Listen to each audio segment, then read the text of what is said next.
Hello, welcome to George's Water Sports. My name is Alex and I'll be the person giving you the map briefing. We're going to assist you in the boat now. Make sure wear your life jacket at all times until it's safe not to do so. So we're going to take you in the boat and we're going to drive you out.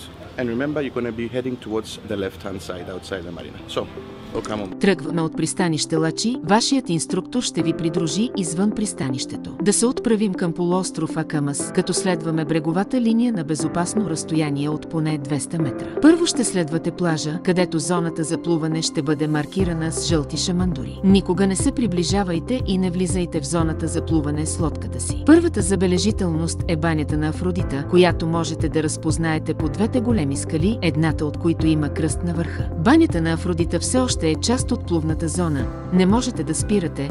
Продължете маршрута си на безопасно разстояние от поне 200 метра от бреговата линия. Втората забележителност е остров Свети Георги. Спазвайте безопасно разстояние от поне 200 метра от сушата, тъй като има опасни рифове близо до бреговата линия. Ще преминете между остров Свети Георги и сушата. Както можете да видите, имате достатъчно място. Островът е на 500 метра от брега. От този момент нататък ще намерите всички заливи, които можете да посетите, можете да закотвите лодката си и да влезете да поплувате. Отнема около 40 минути от пристанището до последния залив. Можете да започнете да се приближавате до брега, за да видите входа на заливите. Има 5 залива, които можете да посетите. Първият залив е Биалейди-Дзеяй амфитеатър, Блъджи амфитеатър. Винаги влизайте и излизайте от заливите през центъра с много ниска скорост 3 възела, като избягвате страните, тъй като те често са плитки и скалисти. Около залива Блъджи може да видите образование от скали,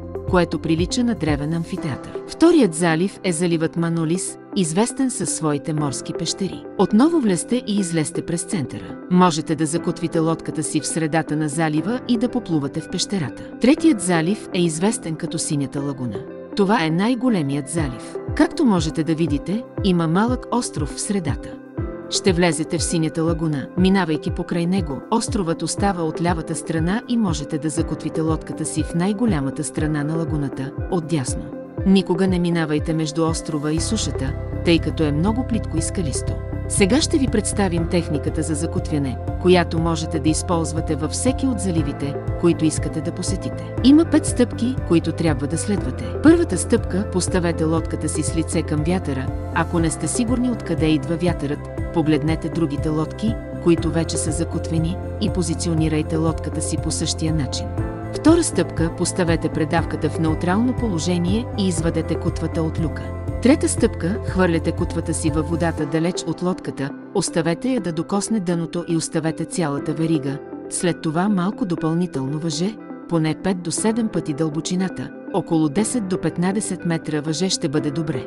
Четвърта стъпка – завържете въжето към зацепката с лесен за запомняне възел, направете 8 и 2 завъртения. Пета стъпка – изключете двигателя. Сега е безопасно да напуснете лодката и да отидете да плувате. Четвъртият залив е Фонтана Амороса, Фонтан Амороза. Намира се точно до Синята лагуна, но трябва да сте наясно с големия риф между тези два залива. Както казахме по-рано, винаги излизайте през центъра, завийте на голям завой на поне 200 метра от брега и след това влезте в Фонтана Амороса. Петият и последен залив е Нос Арнаутис. Отнема около 5 минути от Фонтана Амороса, за да стигнете до носа.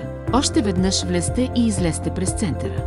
Не продължавайте понататък над носа, тъй като не сте покрити от застраховката, няма VHF радио или мобилен сигнал и това е много опасна зона. По време на пътуването си може да видите гмуркачи около остров Свети Георги и остров Синята лагуна, тъй като те са популярни места. Ако видите червен флаг с бяла ивица на лодка или на плаваща шамандура, трябва да стоите на поне 100 метра разстояние. Възможно е под водата да има водолази. На връщане трябва да изчакате извън пристанището на мястото за качване наклонена черта вземане на 200 метра от стената на пристанището и да ни се обадите по VHF радио канал 10, като споменете името на вашата лодка. За спешни случаи можете да се свържете с нас по VHF радиото, канал 10, ние винаги слушаме и нашата лодка за безопасност патрулира по крайбрежието, за да ви помогне, ако е необходимо. Благодарим ви за вниманието, желаем ви приятно и безопасно пътуване.